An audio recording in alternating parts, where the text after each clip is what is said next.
Haleluya, Bwana Praise Yesu the Lord, asifiwe. saints. Bwana Yesu asifiwe sana. Hallelujah. I am Elder Cosmin E. Sims, Na mimi ni Mama Felicia Boke Sims and this is wa Jesus Jesus Reigns Reigns Restoration Restoration Ministry. Ministry. And this is part 2 of our lesson, Hii ni sehemu ya pili ya somo hili. Jeremiah 7. Mtumishi wa Mungu amepewa kichwa cha habari Yeremia 7. At the conclusion of part 1, I read verse 8 and 9. Kwenye mwisho wa ujumbe wa sehemu ya kwanza ya ujumbe hii Where mstari wa 8. the Lord is asking his people, will you trust in lying? Bwana akawauliza watu wataamini katika kusema uongo That will not profit. Na ambayo haina faida? Will you, hallelujah, will you steal? Will you kill? Will you murder? Utaiba, utaua. Will you commit adultery? Utatenda uovu. Will you falsely swear? Uzinzi. Utaapa kwa uongo. Will you burn incense to the devil? Je, and will you serve him uvumba shetani over me? Dhidi yangu mimi, kinyume na mimi Bwana. And the concern is that many that profess to be saints, many that profess to be saved, are doing these things. Na wengi ambao wanasema wameokolewa wanafanya maovu haya. And they're doing it in the body of Christ. Na wanafanya hivyo katika mwili wa Kristo. Now the church where we go to worship and all, that structure is a place of where we congregate and we worship together. That edifice is a place of worship. Hiyo sehemu ni sehemu ya ibada. Where, hallelujah, we're in the presence of God. Ambapo tunakuwepo katika uwepo wa Bwana. Where we worship him in spirit and in truth to the saving of souls. Ambapo tunamwabudu katika roho na kweli kwa ajili ya watu kuokolewa. But the church is the body of Christ, which we are a part of. Lakini kanisa ni mwili wa Kristo ambao sisi ndio sehemu hiyo. Amen. Amen. Thank you, Jesus. Asante Yesu. But God has asked those questions to his people. Anauliza maswali hayo kwa watu wake. God is a God of mercy and a God of a second chance. Mungu ni Mungu wa nafasi ya pili na kusamehe.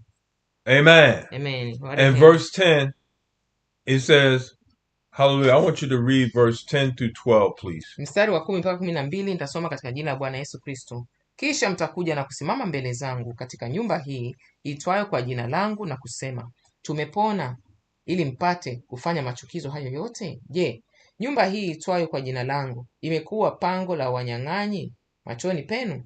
Angalieni mimi nimeliona jambo hili, asema Bwana. Lakini enendeni sasa hata mahali pangu palipokuwapo katika Shailo, nilipolikalisha jina langu hapo kwanza, mkaone nilivyopatenda kwa sababu ya uovu wa watu wangu Israel. God is saying in verse 10, he said, and come and stand before me in this house, which is called by my name, and say, we deliver to do all these abominations. And he said, in this house, which is called by my name, become a den of robbers in your eyes. Hallelujah. Amen. Amen. You know what you're doing is wrong. Unajua unachofanya ni uovu. You know God's house is holy. Unajua nyumba ya Bwana ni takatifu. But we pervert God's house with things that we want to do. Lakini tunakengeusha nyumba ya Bwana kwa mambo ambayo tunataka kufanya sisi. God say, amend your ways. Bwana anasema tutengeneze njia zetu. And do things decently in order in my house. Tufanye mambo kwa mpangilio katika nyumba yake. But what we do, we amend God's commandments. Lakini tunachofanya tunabadilisha sheria za Bwana. And make our own rules. Na tunafanya sheria zetu wenyewe. And when we walk after our own walk and walk away from God's commandments, there will be retribution. Tunapoenda kinyume na amri za Bwana kutakuwa kuna hukumu ndani yake. There will be, God will, hallelujah, strike with the sword. Bwana ataangusha kwa upanga. Amen. Amen. So here it says in verse 12. Mstari wa 12. For verse 11, it said, behold, even I have seen it, saith the Lord. Bwana anasema hata yeye ameona, asema Bwana. He see it in his house. Anaona and he's not pleased with it, but he give us a chance to repent and get it right. Na kina anatupa nafasi ya kutubu na kurekebisha njia zetu. Amen. Amen. Verse 12. Mstari wa 12. But go ye now unto my place which was in Shiloh, where I set my name at the first, and see what I did to it for the wickedness of my people Israel. Amen. Amen. God shut it down. Bwana aliifunga. There are many churches, places of worship got locks on the door. Kuna nyumba nyingi za ibada They for sale. zimeuzwa. People are scattered. Watu wametawanyika. Why? Because of the wickedness that was done in the house of the Lord. Kwa sababu ya uovu uliokuwa unaendelea kwenye nyumba za Bwana. Huku imetokea na inaendelea kutokea. Where it provoked God to anger. Walimkasirisha Bwana. God pulled the cover on the whole congregation. Bwana alifichua hiyo. Pulled the cover on the pastor. Alimuifichua huyo mchungaji.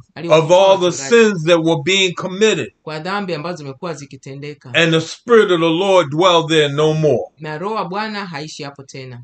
And another caveat to it. Na katika hali hiyo, when Israel sinned against God, Israeli ilipotenda dhambi mbele za Bwana, He allowed their enemies to come in and whip them. Bwana aliruhusu adui zao waje wawatandike, wawaue. And a lot of these ministries are being whipped by the laws of the wherever they may be. Na baadhi ya hawa wachungaji wanatandikwa na Bwana, wanadhibiwa na Bwana. They're not abiding by God's law, hawafuati sheria za Bwana, God's word, neno la Bwana, God's commandments, amri za Bwana, and they're not obeying the laws of the land, which God has in His has as instruction to the church that we be at peace with those in authority over us. Yaani Bwana ametuambia tuwe na amani wale wenye sheria nasi. Obeying the laws of the land. Wale ambao wanafuata sheria za Bwana, tutii sheria za Bwana. Mama say if you lie, you steal. Mama yangu alikuwa anasema ukiiba you wewe steal, you kill. Ukisema uongo utakuwa rahisi kuiba. It goes from one extreme to another. Utakuwa rahisi kuua mtu. One extreme to another. Utatoka kwenye dhambi moja utaenda dhambi mbaya na zaidi. A lot of abusive people and people that rob and did people wrong, some of them have graduated to be murderers. Wengi walioanza kutapeli watu na kuibia watu na kudanganya watu, locked away for life. Wauaji wameshafungwa maisha. But that's their choice. Lakini ndicho walichochagua. But he whom the Son set free is free indeed. Seek the Lord and be free. Tumtafute Bwana na tuwe huru. Be saved. Tuokolewe. Hallelujah. Hallelujah. Be locked away like an animal. Usije ukaishia kufungwa kama mnyama. God wants you to suffer. He rather that you suffer for well doing than evil doing. Bwana anasema afadhali uteseka kwa kutenda mema sio kwa kutenda mabaya. Let it count for something.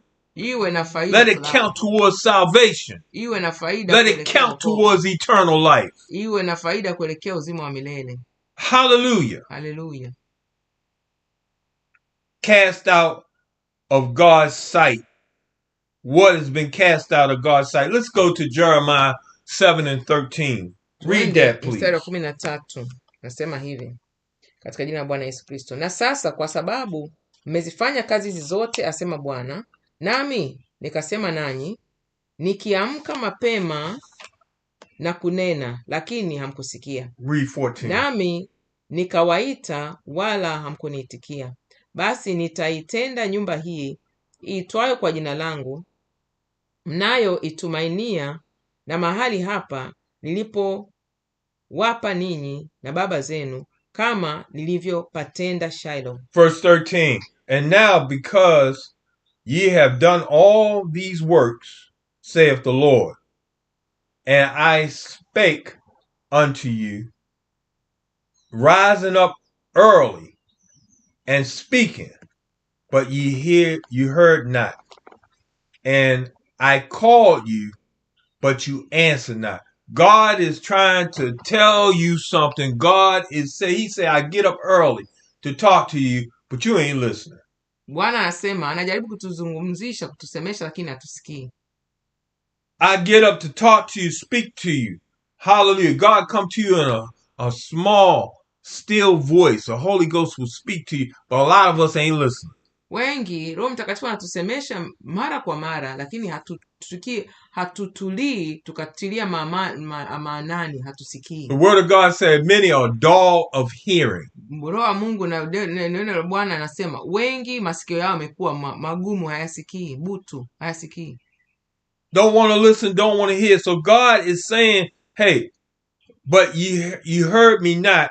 And when I called upon you, when God he says, Elder Sims, Kaz, he call you by name. Atakuwa anakuita kwa jina, Elder Sims. Elder Sims. Anakuita kwa Elder Sims. Kazman.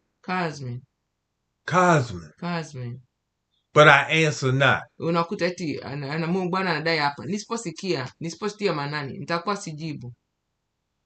The prophet, when he heard the voice of the Lord, hear my Lord. Jeremiah yeye alikuwa anaitika. Watumishi wa Mungu walikuwa makini. Thy servant hear. When God called Paul on the Damascus road, Bwana alipomuita Paulo pale Damascus, who art thou?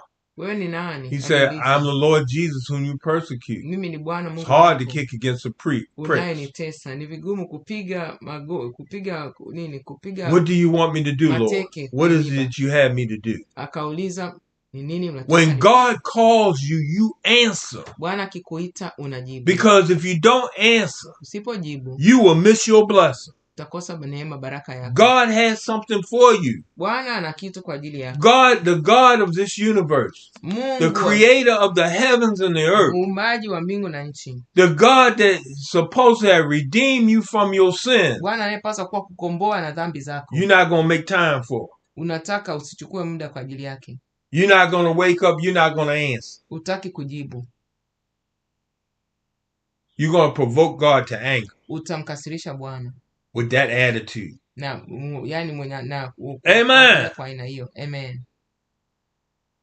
God say, I get up early to call you and you will not rise and speak with me. Bwana anasema ninaamka asubuhi kukusemesha lakini hauamki. All the prophets, all the judges, all those that God spoke to, they answered. Wote ambao Bwana alinena nao walimtumikia vizuri, walisikia na walijibu. Moses, he spoke to him face to face. Musa aliongea naye uso kwa uso. Hallelujah. Hallelujah. Therefore will I do unto this house, which is called by my name, saith the Lord, wherein you trust, and unto this place which I give to you and to your fathers, as I have done unto Shiloh. Amen. Amen. I call unto you in this place. I'm calling unto you in the Holy Ghost, in the temple that I'm dwelling in your body. Roho Mtakatifu, hilo hekalu ambayo miili tumepewa hii na akili na fahamu, ni hekalu la Roho Mtakatifu. Bwana anatuita na tusemesha. Too many of us are rejecting the Holy Ghost. Wengi wetu tunamkataa Roho Mtakatifu. I'm expounding on the edifice, our place of worship, where we congregate, where we come together on one accord and worship the Lord, but I'm also expounding on the spiritual body where the Holy Ghost dwell in you. Hapa ninaelezea hekalu ambalo tunakusanyika tunaabudu, lakini pia ninaelezea hekalu la Roho Mtakatifu ambalo ni wewe, mwili huu uliopewa na Kristo, na hiyo roho na nafsi uliopewa na Kristo. In the 8th chapter of Romans, where it say, if the Spirit dwells in you, the Spirit of Christ dwells in you. Inasema kama roho wa Kristo anaishi ndani yako. Amen. Amen. Verse 15, and I will cast you out of my sight, as I have cast out all of your brethren, even the whole seed of Ephraim. God gonna cast you out. Bwana atakutupia mbali. It's not going to be any sin in the camp. Bwana hataruhusu dhambi katika kambi. But you're going to make sure it's outside the camp. Atakisha dhambi hiyo iko nje of God's congregation. Of God's people. Kusanyiko la Bwana. Of God's presence. Kwenye uwepo wa Bwana. Ain't no flesh and no unclean person or beast going to enter into those them pearly gates in heaven. Hakuna kiovu wala kinajisi wala kisicho kitakatifu kitaingia malango ya mbinguni. Amen. Amen. Read 16 please. 16. Nitasoma katika jina la Bwana, inasema hivi. Hallelujah. Thank you Jesus. Basi wewe usiwaombee watu hawa, wala usiwapazie sauti yako, wala kuwaombea dua, wala usinisihi kwa ajili yao, kwa maana sitakusikiliza. Verse 16 said, therefore pray. The Lord is telling Jeremiah, Bwana anamwambia Yeremia, therefore pray not thou for these people, neither lift up cry or pray for them, neither make intercession to me, for I will not hear thee. It comes a point, nafikia wakati somebody said, God won't give you up. watu wanasema Mungu God hatakukatia won't give tamaa. you over. Mungu hawezi kukutupa. God gave them, if you read Romans, the first chapter, because of homosexuality, because people that knew God but will not acknowledge him as God.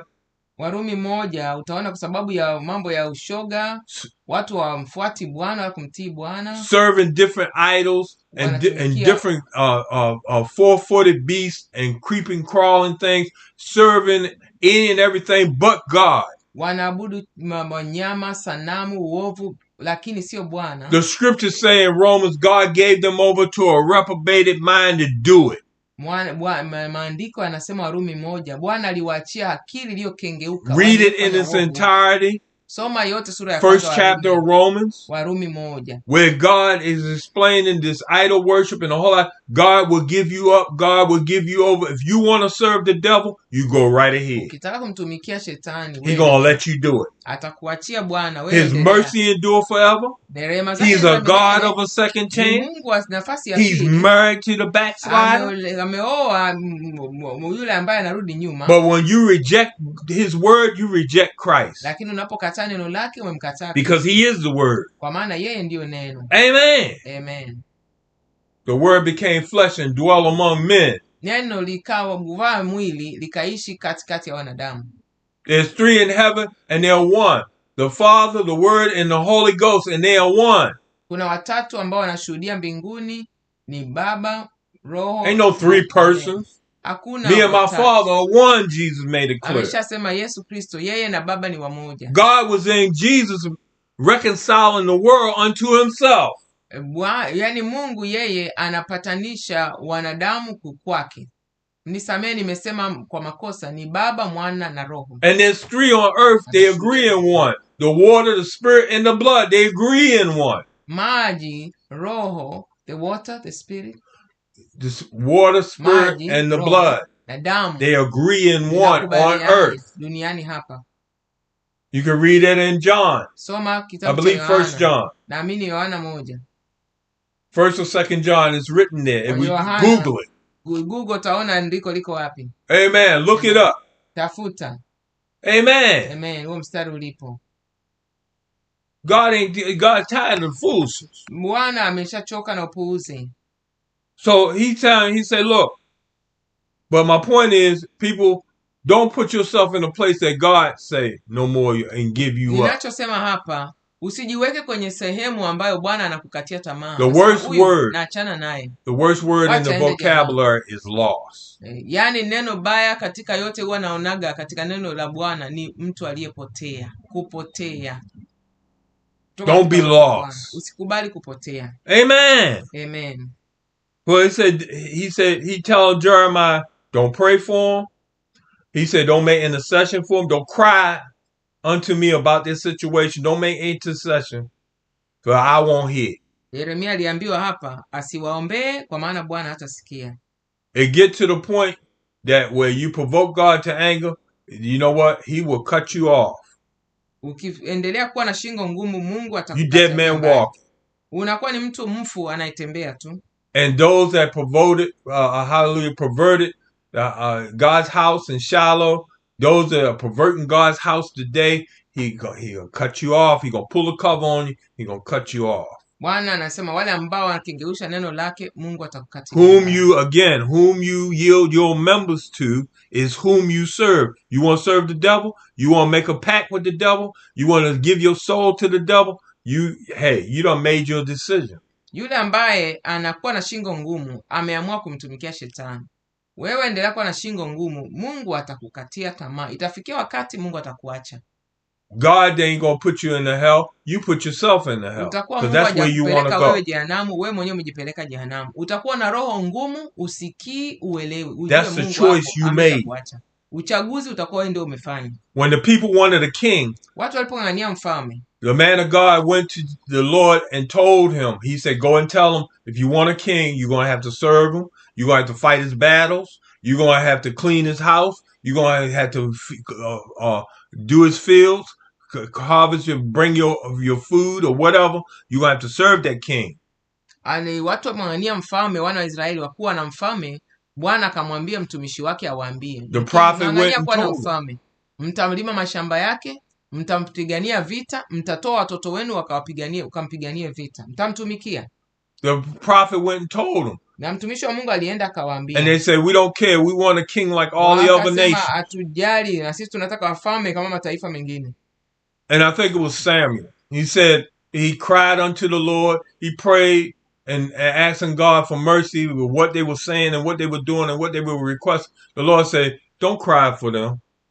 Don't worry. He said, what they do, they ain't doing against you. They doing it against me. Akamwambia wanachofanya hawafanyi dhidi yake, wanafanya dhidi ya, yani wamekataa Bwana. And that's when the prophet went to the house of Jesse and anointed a king, David. Ndio Bwana akaenda kutoa ruhusa. Correction. No, that's not right. Saul. He went to get Saul. Akaenda and anointed Saul. Sauli akachaguliwa kuwa mfalme wakati huo. Kulingana na hayo, he anointed Saul. Alimpaka mafuta Sauli as king over his people. Kama mfalme. Tall in stature. Ni mrefu, kupendeza. Had on, but when he went to look for him, he was hiding among the stuff. That was a bad sign from the start. Unaona, walipoenda kumtafuta alikuwa amejificha. God wanted to make him king, but he hid. Mungu alikuwa anataka amfanye awe mfalme, lakini alikuwa amejificha. But God, the anointing was upon him because he began to prophesy. Lakini upako wa Bwana ulikuwa umeshamwangukia, alianza kutabiri. Amen. Amen. And they say, is Saul he a prophet as the prophets? He prophesies the prophets. Kuulizana, kwani Sauli naye amekuwa ni nabii? Naye anatoa nabii kama nabii. But because they chose a king, God allowed. Mungu aliruhusu. They forgot that he is King of Kings. He's their Lord of Lords. And that's why we have presidents, ndio maana tuna maraisi, prime ministers, waziri wakuu, kings, wafalme, people of authority, mayors and governors and so forth. And these type of laws the way it is because the people want it. Kwa sababu watu over Jesus. Wanataka dhidi ya Yesu. The people want him over the Lord. Watu wanawataka juu ya kinyume na Bwana. They choose people like the other nations are having leaders over God. Wanataka wawe kama watu wengine dhidi ya Bwana. And that's why things are the way they are now. Maana mambo yalivyo kama yalivyo sasa hivi. Thank you, Jesus. Asante Yesu. So it's things that we'll say, things that we'll do to provoke God to anger in his house, that we do with his spirit in us, that don't line up with the scripture, that we're not walking in truth, that we're not living holy, and the Holy Ghost say, I can't live here no more. I won't be here no more. Goodbye. Kuna mambo ambayo tutafanya na Roho wa Bwana atatuacha. Atasema sikai hapa tena, naondoka, goodbye. So saints, examine yourself and see where you be in the faith. Hivyo watakatifu wapendwa, jichunguze muda wote uone kama uko ndani ya imani. Dot your I's, cross your T's, but you make sure that your life lines up with the word of God, lines up with thus says the Lord. Muda wote jichunguze, uhakikishe maisha yako yanaendana na neno la Bwana. Amen. Amen. Hallelujah. Hallelujah. We're going talking about God's anger and fury with these next verses. We touched on provoke God's anger, but we talking about some more of God's anger and fury against sin. Tunazungumzia hasira ya Bwana dhidi ya dhambi. Remember, the wages of sin is death. Mshahara wa dhambi, kumbuka, ni mauti. But the gift of God is eternal life through Jesus Christ our Lord. Thawabu ya Bwana ni uzima wa milele katika Yesu Kristo. Amen. Amen. verse 17. Mstari wa 17. You want me to read that first? Yes, I'll read. Verse 17, 17, I'll read. 18, and I want you to read both of those. 17 na 18 katika jina la Bwana Yesu Thank Kristo. you, Lord. Je, hauoni wanayotenda katika miji ya Yuda na katika njia kuu za Yerusalemu? Watoto huokota kuni na baba zao huwasha moto na wanawake hukanda unga ili kumfanyizia mikate malkia wa mbinguni na kuwamiminia miungu mingine sadaka za kinywaji wapate kunikasirisha mimi. Hallelujah. Verse 17, 18. Seest thou not what they do in the city of Judah and in the streets of Jerusalem? The children gather wood, and their fathers kindle the fire, and the women kindle their dough, and to make cakes to the Queen of Heaven, and to pour out drinks offerings unto other gods, that they may provoke me to anger. People are serving the devil. Watu wanamtumikia shetani.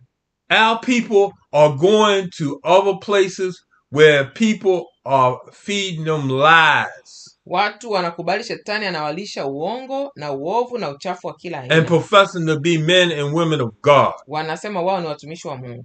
They got Jesus say, I'd rather that you be hot or cold. Bwana Yesu amesema ni heri tuwe moto au baridi. If you're lukewarm, I'm going to spew you out of my mouth. Tukijaribu kuwa vuguvugu atatutema. We have a whole bunch of lukewarm saints, a whole bunch of lukewarm pastors. Kuna wachungaji ambao ni vuguvugu. That is an abomination unto God. Ambao ni machukizo mbele za Bwana. Why? Because they serve the world. Kwa sababu wanatumikia. They got one foot in the world and some of them got 2 feet in the world. Mguu mmoja uko dunia, mwingine kwenye kanisa. But they profess to be a man or woman of God. Wanajiita eti ni watumishi wa Bwana. You know them by the fruit that they bear. Utawajua kwa matunda matunda yao. Utawajua tu. Amen. Amen. I gotta have a mansion. I gotta have a jet. I gotta have a fancy car. I gotta compromise, and I got to appease all people, whether they in sin or not. He said, "Come out from among them, and be ye separate," say the Lord. "And I shall be your God, and ye shall be my people, saith the Lord." You gotta separate yourself from sin. Sanctify yourself. Be sanctified, set apart from the world. But too many want to be like the politicians. Some have left the pulpit to be politicians. You're not abiding in your calling.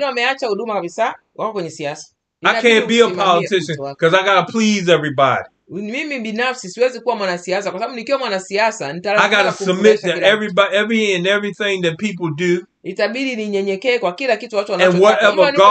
And whatever God did they serve. Na miungu yao wanaowatumikia. No, I'm not going to do it. If God called me to ministry, I got to do thus says the Lord. Mungu ameniitia huduma, ninapaswa kufanya asemayo Bwana. Pulling them out, having compassion and making a difference. Kuwa na rehema na kusaidia maisha ya watu yabadilike. Pulling them out of the fire. Kuwatoa katika moto wa jehanamu. And saving myself. Huku nikijiokoa mimi mwenyewe. Nikipambania wokovu wangu mimi mwenyewe. With fear and trembling before the Lord. Na kutetemeka mbele za Bwana. You got to save yourself. Inabidi uokoe nafsi yako.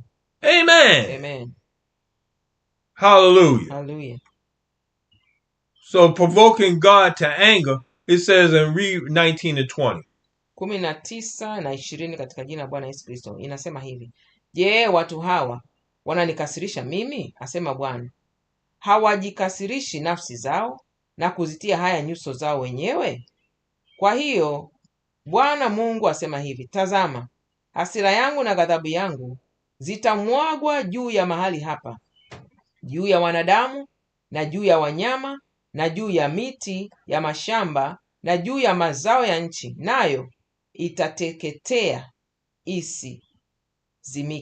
Verse 19 and 20. The Lord is saying, do they provoke me to anger? Saith the Lord.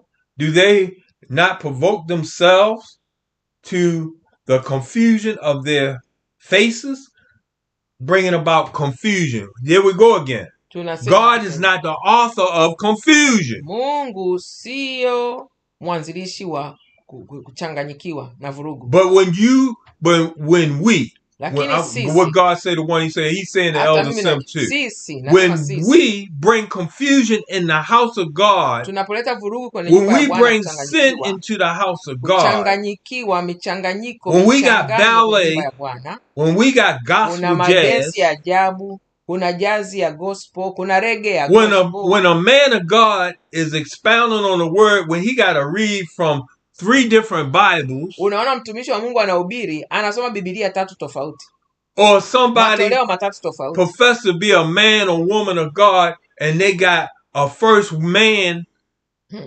instead of a first lady Unaona kuna makanisa huku in the wanathubutu pulpit, mchungaji mke wake ni a bishop having mwanaume, a man as a companion and marrying 2 men, 2 women. You're bringing confusion.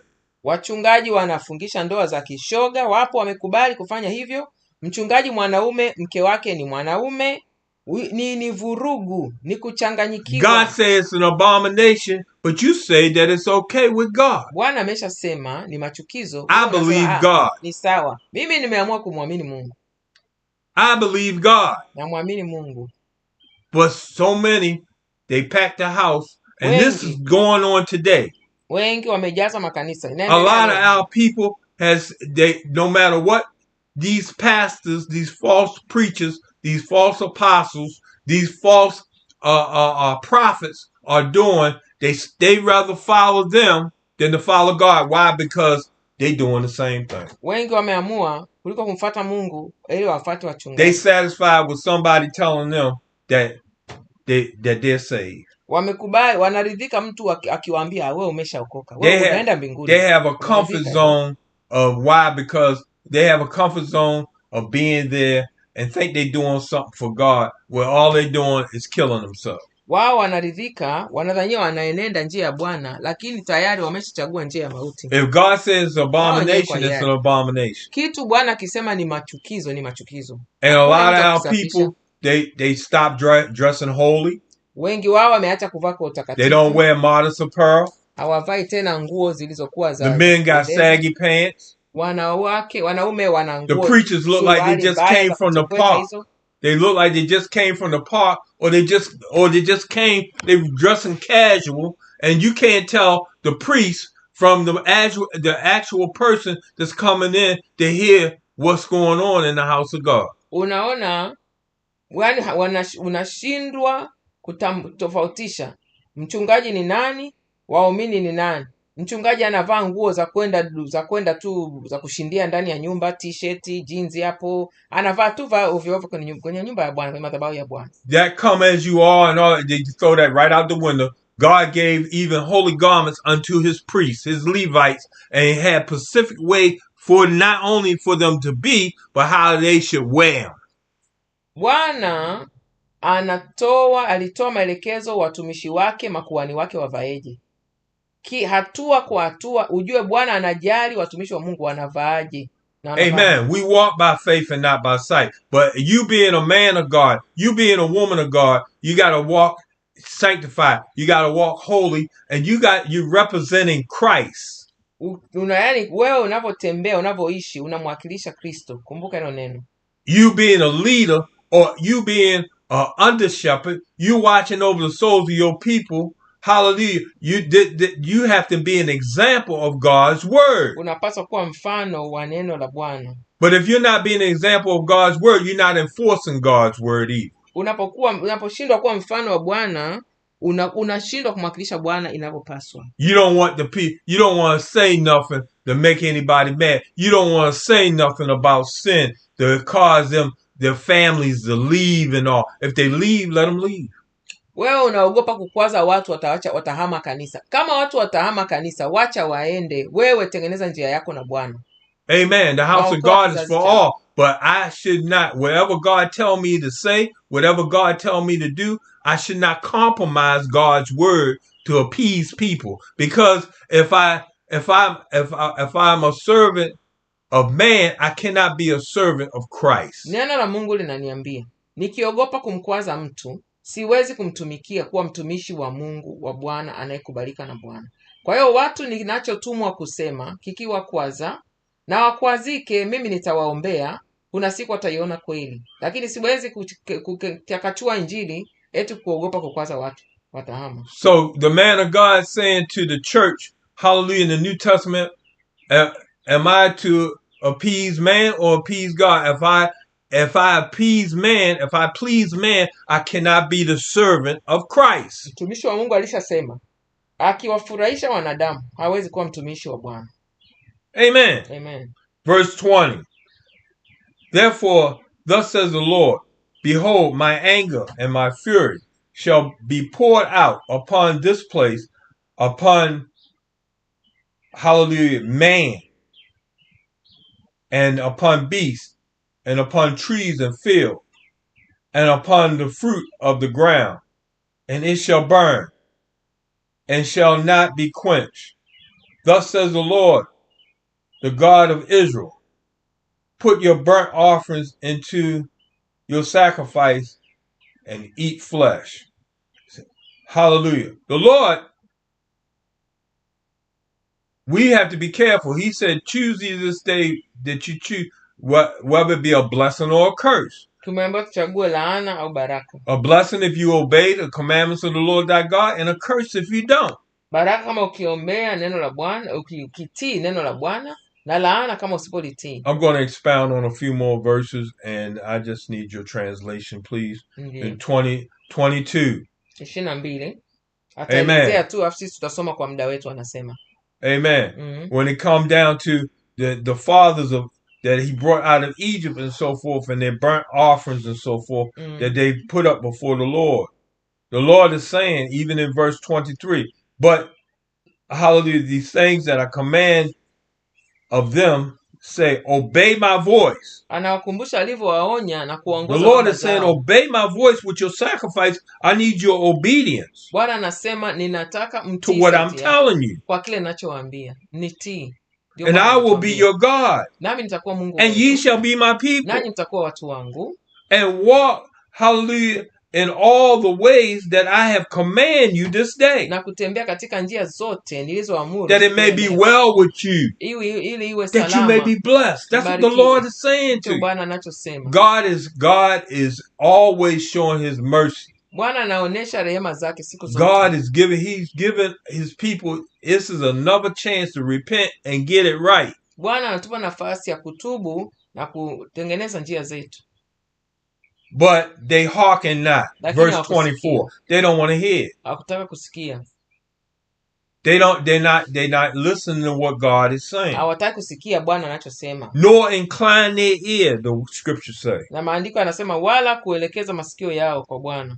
But walk in the counsel, say that. Bali wanitembea katika mashauri. And the imagination na akili zao of their evil heart. Ya mioyo yao miovu. The word of God says in the New Testament. Neno la Mungu linasema kwenye Agano Jipya. To we that are believers. Kwa sisi ambao ni waumini. We that are saints. Sisi ambao ni watakatifu. Take heed that you do not have an evil heart of unbelief. Tuwe makini tusiwe na moyo muovu usioamini.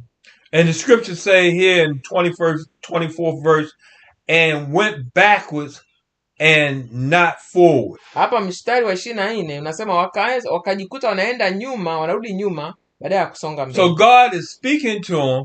Bwana anasema nao. God wanted to show them mercy. Anaonesha rehema. But I don't want to hear what you got to say, God. Lakini anasema sitataki kusikia. I'm not listening to you, God. Sikilizi chochote unachosema.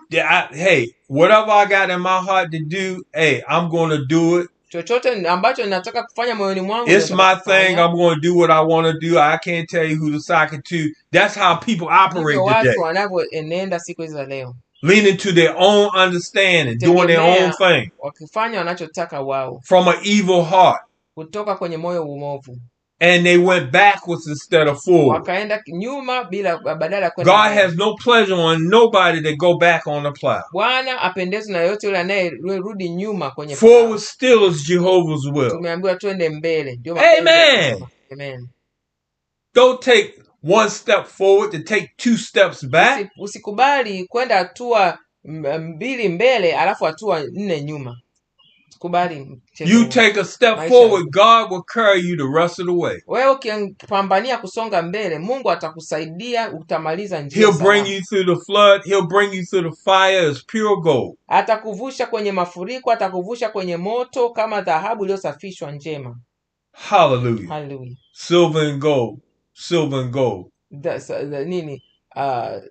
Say that. Shaba na dhahabu. I'd rather have Jesus than silver and gold. Ni bora niwe na Yesu kuliko No shaba na fame or dhahabu. fortune Sio umaarufu or wala riches untold. utajiri usioelezeka. I'd rather have Jesus Ni heri niwe na Yesu than silver and gold. kuliko shaba na dhahabu. Amen. Amen. This concludes part 2 of our lesson. Hapo tunamalizia sehemu ya pili ya somo letu, Jeremiah 7. Yeremia 7.